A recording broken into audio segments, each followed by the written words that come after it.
story with all the elevators lately? I heard Kylo Ren destroyed the one over in D sector. Who's ever in charge of this place should be transferred to Hoth. What? What?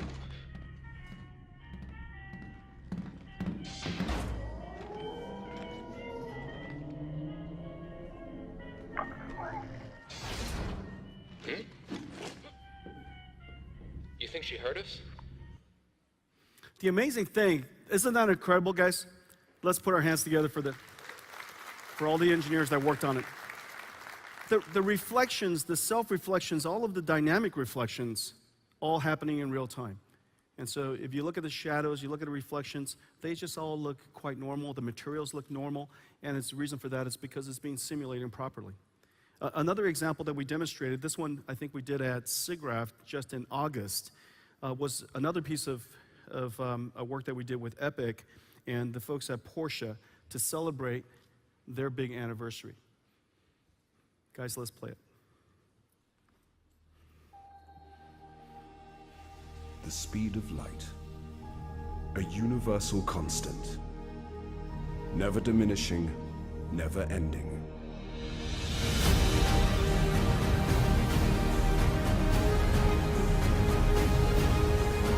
"70 years of unrelenting progress.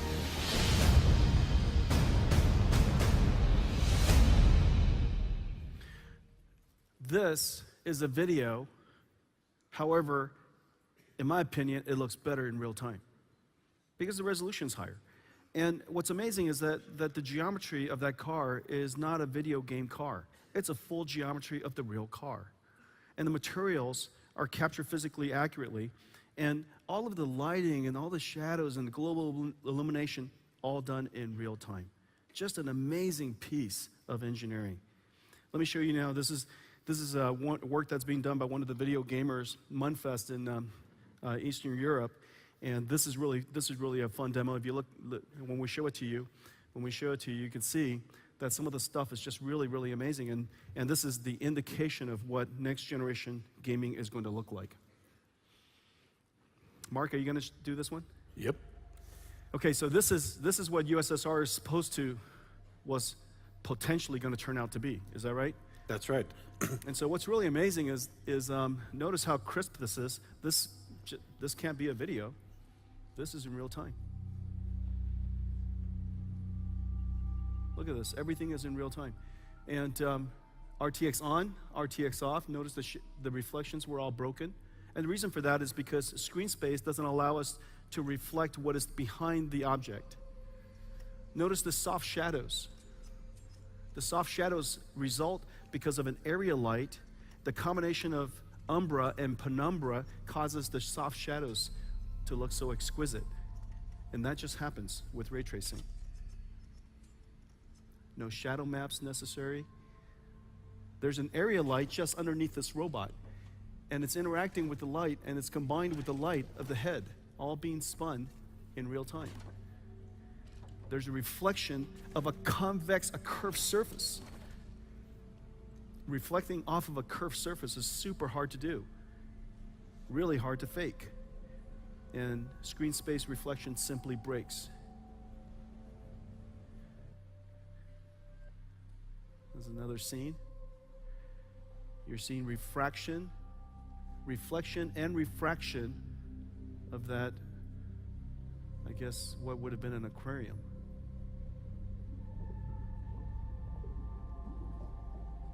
Reflection and refraction. Again, the soft shadows that you notice. Caustics.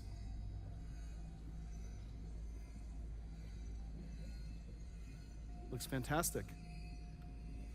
Okay.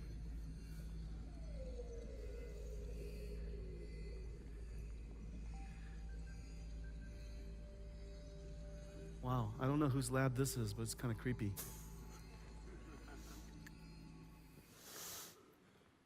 Ladies and gentlemen, developers at Munfest.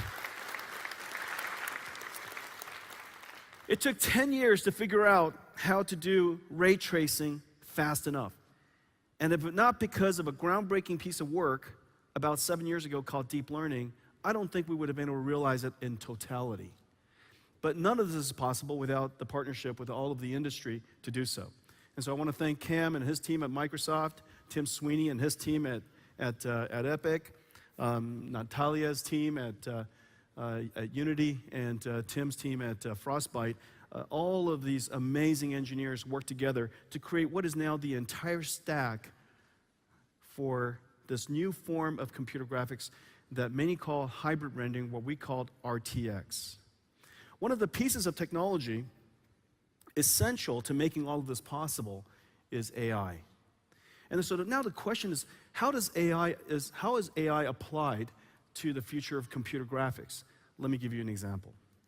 This is a piece of technology we called DLSS. Basically, with DLSS, what we're trying to do is this. Well, first of all, AI. AI is a machine, a software, that learns from experience. It learns from experience to predict the future, to make a prediction about the future, make a prediction about something. And so what we're doing here is that we're teaching this AI, and we call this AI DLSS. DLSS, it's a very large piece of network, trillions of operations, artificial intelligence network. This piece of software is going to write itself. And it's going to write itself, develop itself, it's going to reconfigure itself, adjust itself, learn by itself, on top of the supercomputer we built called the DGX-2. This DGX-2 has 16 processors in it, 16 GPUs in it, and we have racks and racks of these working away, learning how to predict the perfect frame. It learns from ground truth. Ground truth is 64 times the resolution, 64 samples per pixel. So this picture is beautiful. It learns that picture should look like this.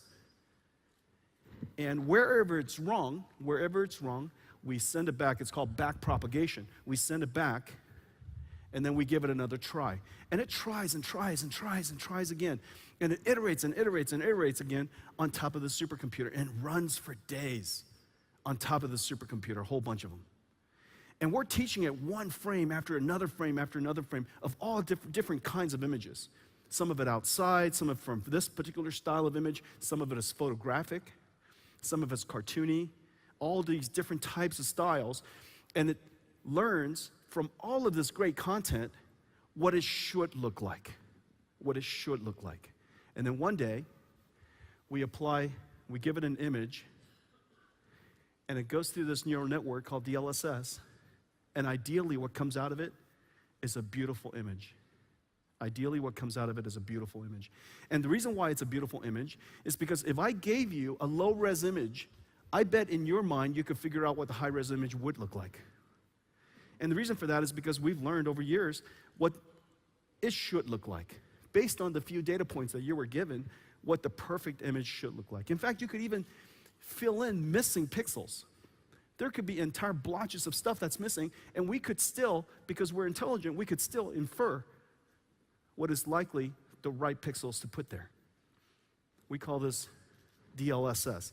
This is the neural network that we created to improve an image. If we were successful in doing this, we could render the original image at a slightly lower resolution, run it through DLSS, and have it put out a larger resolution, and it would look fantastic. Not only would it look fantastic, because it goes through our tensor core processor, it would also do it so fast, it could actually improve the performance. Now, theoretically, suppose we could do AI infinitely fast, and I could render at 1080p and create an image that looks even better at 4K, then what I've essentially done is taken a 10 teraflops GPU, for example, and made it perform like a 30 or 40 teraflops GPU. That's the dream, okay? That's the dream. If we could figure out a way to apply artificial intelligence to predict the perfect pixel because it learned it, then we could render at a lower resolution and it could create higher resolution, effectively increasing performance and potentially even increasing quality at the same time. Well, we've been playing with this for, you guys have seen us play with this now for several months, and we're making rapid improvement. And just recently, one of the leading developers in the world saw the work, and they were so excited by it, they're going to adopt it for an upcoming title, one of the most anticipated titles, and I can't wait to see it. It's a title called Anthem, and it's a bunch of characters, and they're freelancers, and they jump into these exoskeletons that they call Javelin, and it's an action RPG, and it's just really fantastic looking game. I can't wait to play it, and the folks at BioWare made a trailer for you guys.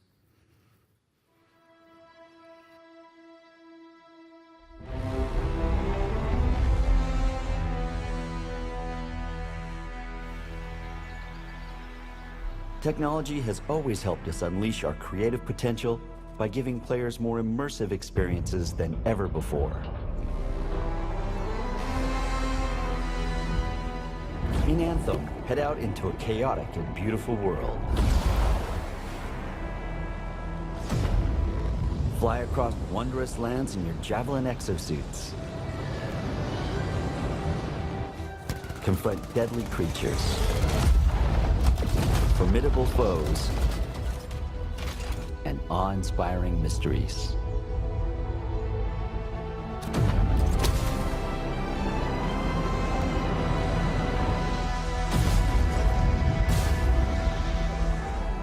Nvidea takes us one step further by rendering our game with more precision and higher quality textures. Javelins, creatures, and combat have never looked better. We are happy to announce that we are working with Nvidea to bring DLSS technology to Anthem.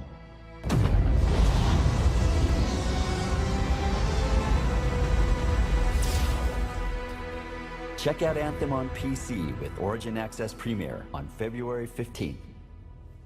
That's amazing, guys. The developers at BioWare just did such an amazing job with Anthem, and I'm looking forward to do our best to make it better. Now I want to show you DLSS in action. There's recently, it was announced that 3D Mark released the world's first ray tracing benchmark. I'm going to play for it. I'm going to play for you here, and we're also going to show you DLSS in action. DLSS in action. Okay, so guys.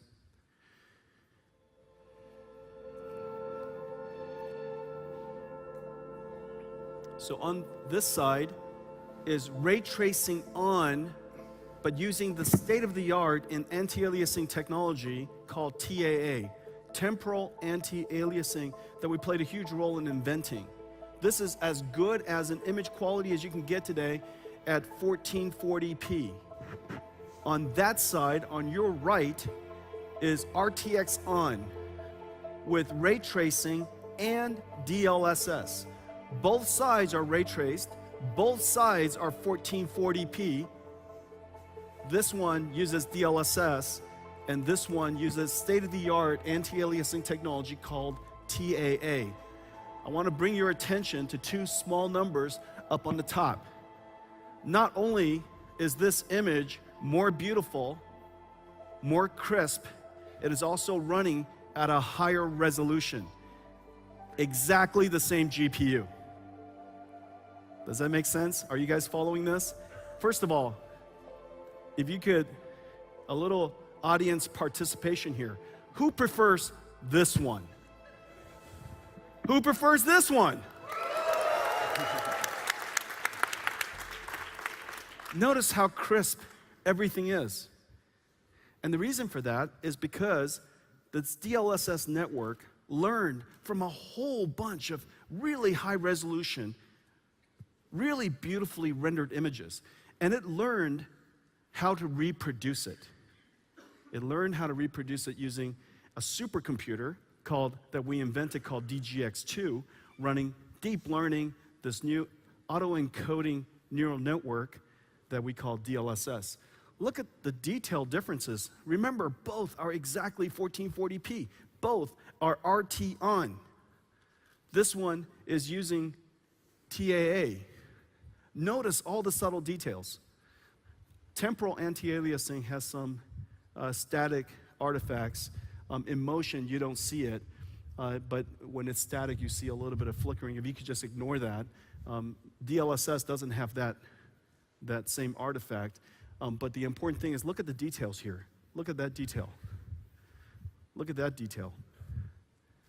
Look at the crown moldings on top. Look at the chandelier. It is just incredible from here. Look at the patterns at the bar. This is the power of artificial intelligence. So what have we done? With ray tracing, we added a ton more computing workload. As a result, frame rate drops. We then apply artificial intelligence with this powerful tensor core that's inside Turing that could learn from really high-resolution images and reproduce images that are beautiful, but because the tensor core processor is so fast and so powerful, it could do it so quickly that the frame rate is even higher. And so we now have the ability to not only improve an image, we can potentially even make it go faster. Now let me combine some of this and show it to you in a real game. This next game is called Justice.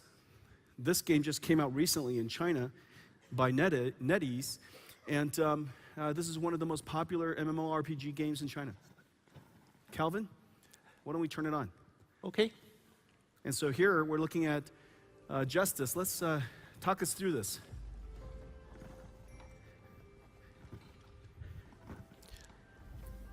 Calvin, you still there? Yeah, I'm here. Here we see the reflection on the floor and on the vases. RTX off, RTX on. And notice for all the computer architects in the audience, you recognize what I mean by screen space reflection.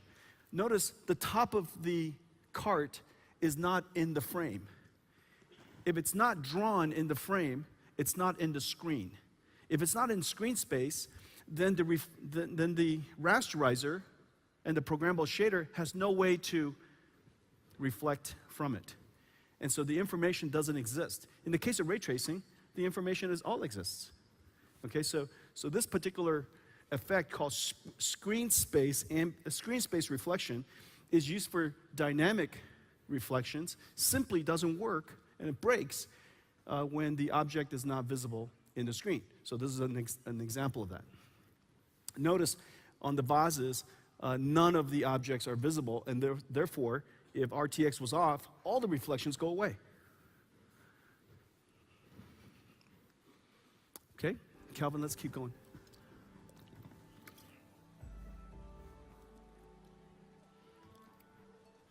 Look at the ground. Look at all the vases. In this particular case, not only are we reflecting on the water is reflecting light that bounces on top. It's called a caustic underneath that bridge. Lighting underneath that bridge is called a caustic. This is real-time caustics. The first time that I think ray trace caustics has ever been done in the game.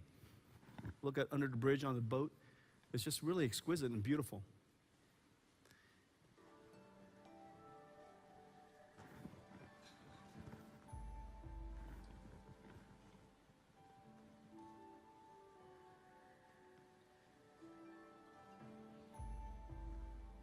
Okay.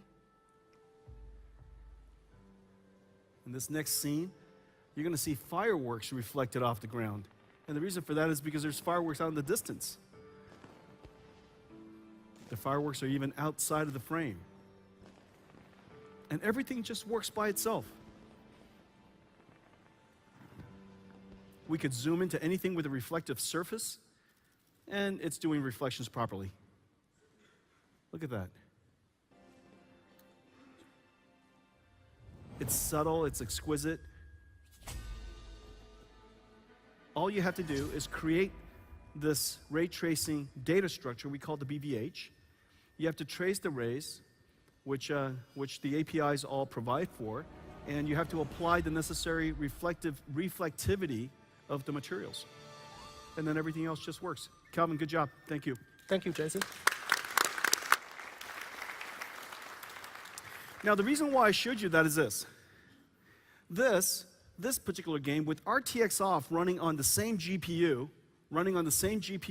just as in 4K, this video game in 4K on a 2070 is 50 frames per second, on a 2080 is 60 frames per second, on a 2080 Ti it's 70 frames per second. With just normal mode, no RTX, no ray tracing.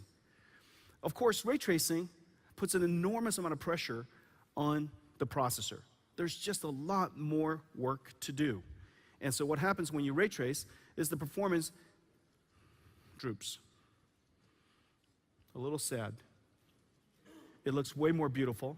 But the performance is a little lower.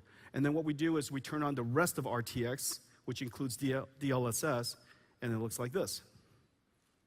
Whoop. What do you guys think?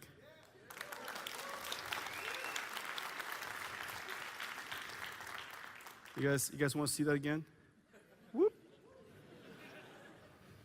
So next time you guys turn on RTX, I know what's going to happen. You're going to hear this thing in your voice, your brain. Whoop. Just beautiful. Okay. All right. I got to show you one more game. I got to show you one more game. This is, of course, one of the most amazing games ever created. One of the most beautiful games ever created. It's called Battlefield 5, and it's developed by a developer called Frostbite and the division of Electronic Arts. The engineers are just incredible. And I showed you some of the examples of previous works that they've done, and they've done one groundbreaking work after another groundbreaking work. And the latest piece of work that they've done is called Battlefield 5. They were so excited about the potential of ray tracing, and they were one of the early collaboration partners of ours in developing ray tracing into reality, that they put it into Battlefield 5. When we first announced it, people were so excited to see it. When we first rolled it out, the performance was not as good as people expected. And in just a few short weeks, the engineers at DICE improved the performance by 50%. And the audience were just incredible. The people were so excited about it. Everybody's playing it with RT on. Well, we've been improving it. And here to help me show it to you is Jonas. Jonas, where are you? I'm right here, Jensen. Hey, Jonas. Nice to see you again. Nice to see you Happy again. New Year. Welcome. Thank you very much. And Jonas works at DICE, and show us what you're going to show us. Sure thing. So if you can get it up on the screen. Perfect. So we are visiting the Netherlands again for this demo, the first few days of the Battle of Rotterdam. And one of the methods that we use at DICE to achieve this amount of believability and realism in our game is physically based rendering. So what this means is that if you look at the terrain here, the way that the sun and the light interacts with the surface and the materials, you get a physically based look from it. The way the light interacts with it behaves how it would in the real world. And same thing when you look over the water here, you can see the way it reflects. And everything is physically based, which just makes it feel coherent and realistic. But science doesn't get you the whole way when creating a beautiful game, so many of our artists are also taking lots of reference from the real world when creating our assets, particularly this landmark White House of Rotterdam here. Is recreated at almost a 1-to-1 ratio. Look at that window we're walking by. It looks amazing. Yes, exactly. So then when you look to the right here, it looks like glass. You could almost reach out and touch it. Yeah, this shows a great example of the combination of ray tracing and our physical-based rendering and the work that we've been doing with Nvidea. It really comes together here. Hey, Jonas, look at the reflection of the windows in the buildings, on the buildings. Yep, exactly. Yeah, it's just working. It's super nice. But of course, it's not a beautiful Dutch city without its own beautiful canals. So we can also walk over here. And of course, this is not just any normal canal, it's a ray trace canal. And we see the boats and the barges nicely reflected down there, as you would expect. And everything is looking really nice. But I would like to or dive deeper into ray tracing and show you something more. So if we move to another area on the map, then here to the left in the scene, we have a Churchill crocodile holding, and I have my friend Pavel in there. So if you can say hello to the audience for us, that'd be really nice. Hello there. Hey, wait. Look, check it out. That's perfect. Look at, we can see him nod right in the water. Yeah, exactly. He's reflecting. Do it again. Yeah. That's amazing. So yeah, if you could do another favor for me and No, of course, start. we would expect that in reality, right? These things that happen in reality, when we're able to reproduce it using computer science, it brings us so much joy. Yeah, exactly. It's super cool. So yeah, if you can do me a favor and we can start looking at some more ray tracing. If you shoot your fire cannon across the scene here, then with ray tracing on, when looking down into the puddles, even when the flame effects is off screen, we still get the reflective view of the fire as we would expect. But with ray tracing off, when we turn that off, even though the fire is shooting, you can hear it in the background, we don't see it reflected anymore. So then if we turn RTX back on again and we move forward up to the tram cart, then inside the window of the tram cart right here, Oh, look at that. and again, you can see the flame flying through the scene, moving dynamically. And not only do we reflect the dynamic moving particle effect, we also get a much more accurate representation of the surrounding environment. So, for example, you can see there's a high fidelity reflection of the surrounding city, but with RTX off, then you don't get any of the same fidelity as you would before, even when running the game in high quality. And then we've implemented a special little neat feature in this build for you, so we can slow down the time scale of the VFX. And if we turn RTX back on again, and then we can start shooting the tank's cannon on the sign over there, then we can see the explosion and the debris and the frostbite's destruction is also reflected in the ray trace view. Wow. Which, with RTX off, you lose all that detail, and this is just not nearly as exciting as it is with ray tracing on. But of course, we even, with ray tracing on again, we can move to the car, and even complex surfaces like this is not a problem for ray tracing. So when we shoot our tank flame over it again, you can see it on the fender of the car, on the hood, everywhere it's being reflected how you would expect. And a little fun thing is, if we move to the back of this car here, and we move around it, then we can in fact see our own soldier reflected in there. Yeah. And that, of course, is together with the flame that's being reflected in the car, and not just the car, also the street windows to the side, in the tram, and everywhere, the whole environment, everything is being ray traced. That's incredible. It's- Jonas, thank you. Congratulations. That's great. But I think we have this really, really cool weapon in the game. It's called a V1 rocket, and it's got a pretty big flame. I think it would be interesting to see how that looks when ray traced. So, Pavel, if you can call that in and drop it at the end down there. Let's see how that looks. Right there. And that explosion is being ray traced again in the whole environment, how you would expect. Oh, you see it in the windows, you see it everywhere. That's really fantastic. Thank you. Sure thing. Jonas, thank you. That's incredible work. I think you see now the amount of computer science that's necessary for video games is really quite extraordinary, and it makes sense. And the reason for that is because we're trying to recreate virtual reality. We're trying to suspend you in disbelief. And as the rest of the computer graphics keeps improving, programmable shaders keep improving, photogrammetry improves, geometry tessellation improved, physics is improving, all of these different effects are improving the look of computer graphics, then everything that's broken jumps out at you. Everything that doesn't make sense pops. The things that we really need to go work on are, one, we have to work on shadows, whether it's dynamic shadows or in global illumination, effects of shadow, reflections and refractions. Those three things are so hard to solve. If we can go solve some of those, in addition to everything else that we've done, we could really take computer graphics to the next level. But the thing that is really, really amazing, you saw this entire video game running, this entire demo was running with RTX on at 1440p, at 1440p. But what is amazing is that it was running on a brand new GPU. This brand new GPU, ladies and gentlemen, I would like to introduce it to you.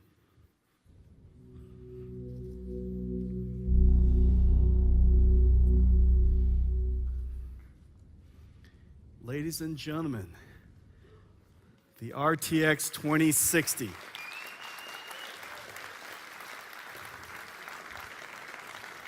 Incredible. That GPU, that entire demonstration was being run on this GPU here, the RTX 2060, the long-awaited RTX 2060. It is here.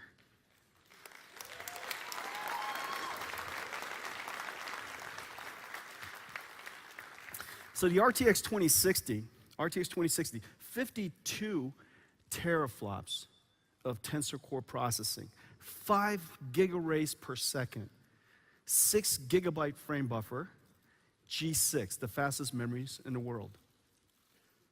Okay? That's what it took to play what you just saw, Battlefield 5, with ray tracing on.